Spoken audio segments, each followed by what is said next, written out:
Nós estamos no mês de setembro e no Brasil, há 50 anos, celebra no mês de setembro o mês da Bíblia. Celebrar a Bíblia é buscar conhecer o que está escrito no livro da palavra. É tomar consciência do que transmite para nós a palavra que está escrita na Bíblia. E por isso, nas celebrações se faz leitura. Lê no livro sagrado a palavra de Deus. E o mês de setembro foi escolhido por ser o mês da primavera e alguns tempos atrás, que nós tínhamos as estações bem definidas, era o tempo das brotas. Os campos brotavam e vinham as folhas novas. A esperança daquele que jogava a semente na terra, ver a semente germinar e transformar em alimento. E por isso foi escolhido o mês de setembro para celebrar a palavra de Deus como semente de vida nova, como semente de salvação, como força que faz brotar na nossa vida frutos novos para alimentar o mundo. Tem todo um sentido especial celebrar no mês de setembro a palavra de Deus. Mesmo que nós não ostentamos a Bíblia, mas devemos tê-la presente na nossa vida, na nossa memória, nas nossas mãos, no coração principalmente. E aí nós chegamos à liturgia de hoje, da primeira leitura do profeta Isaías. Ele vai relatar essa revelação de Deus a nós. Deus se revela a nós como alguém muito próximo. E o profeta vai falar do servo que não mede consequências e não tem limites para a sua fé. O servo de Deus. E até chamado de servo sofredor, porque ele tem muitas limitações, muitas situações que impedem até ele de viver, mas ele não desanima diante das provações.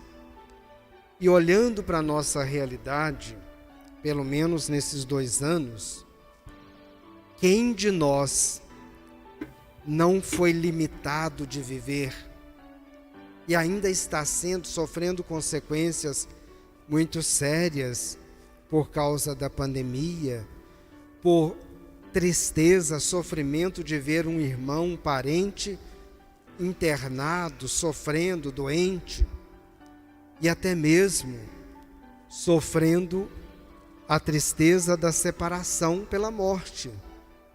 Quantos irmãos nossos aqui, nós vimos, estamos celebrando o 7º dia de falecimento. E tantos outros que nós nem dizemos os nomes. Cada família teve um ou outro que foi cometido pela doença. Da minha família foram 11 pessoas. Graças a Deus todos venceram. E uns com muita dificuldade. Só para a gente perceber que o sofrimento na nossa vida humana é muito presente, mas ele não vem para nós como castigo, mas muito mais como resistência e de percepção do grande amor que Deus tem por nós. Ele não nos abandona mesmo nas dificuldades. E por isso, diante da provação, nós precisamos levantar a cabeça e seguir adiante. Projetar a nossa vida, guiar a nossa vida pela palavra de Deus, pelos ensinamentos das Sagradas Escrituras, e perceber que Deus nunca abandona seu povo. E assim nós vamos chegar à profissão de fé. Jesus, reunido com seus discípulos e mais um tanto de pessoas que o acompanhava, ele, caminhando com seus apóstolos, disse assim: quem andam dizendo por aí que eu sou? Cada um deu uma resposta, lembrando de pessoas importantes.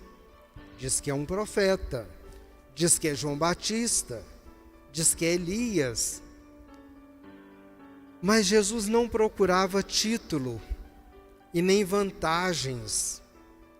E ele então disse: e para vocês, quem eu sou?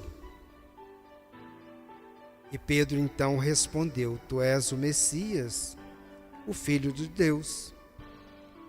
Esse trecho do Evangelho, ele é narrado 3 vezes. Cada evangelista procura falar sobre essa passagem da vida dos discípulos com Jesus, porque é muito importante reconhecer quem é Jesus. E reconhecendo quem é Jesus, nós também nos identificamos, nos colocamos em prova, porque não basta eu reconhecer Jesus, eu assistir Jesus de longe e colocar títulos gloriosos em Jesus, mas não conhecer a sua prática de vida, conhecer o seu plano de vida. E o plano de vida de Jesus é de um Messias, ou seja, de alguém que vem para salvar, independente das condições.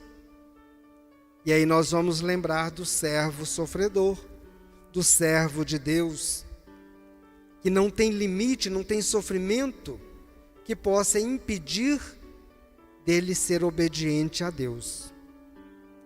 E Jesus então tem essa missão de salvar o mundo independente das condições.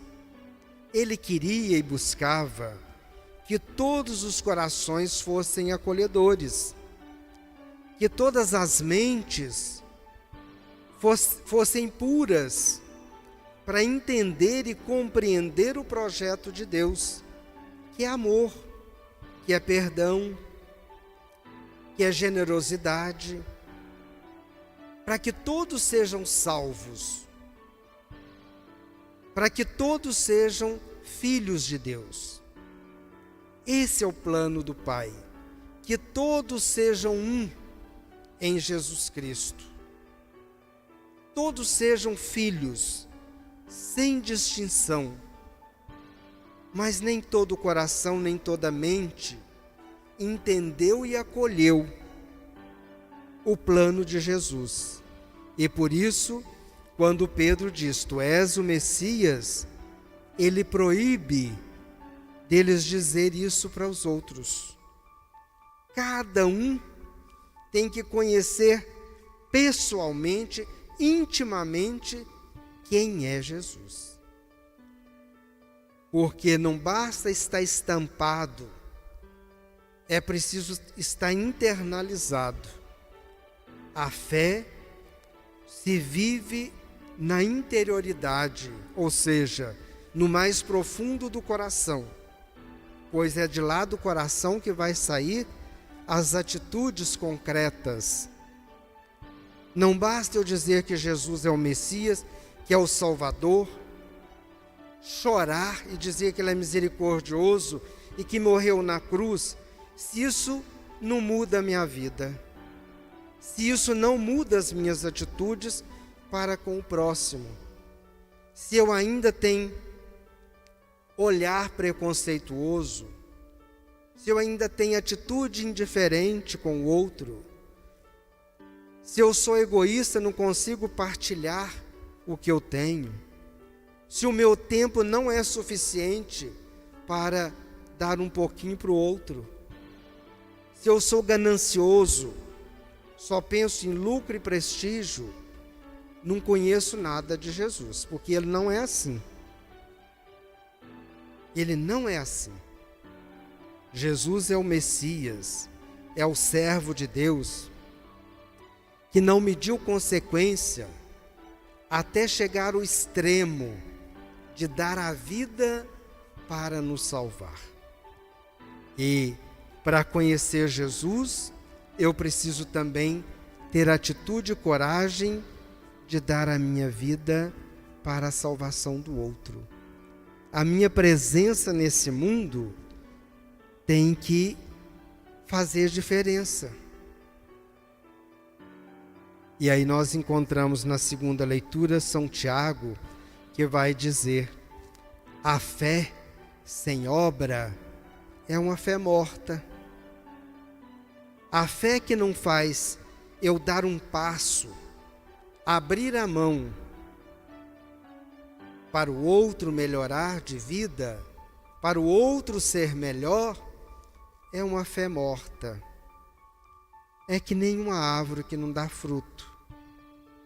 Ela precisa ser cortada, porque fica só ocupando espaço de uma outra que poderia produzir muitos frutos, dar sombra, dar frutos, para dar alívio, descanso e alimento para o mundo.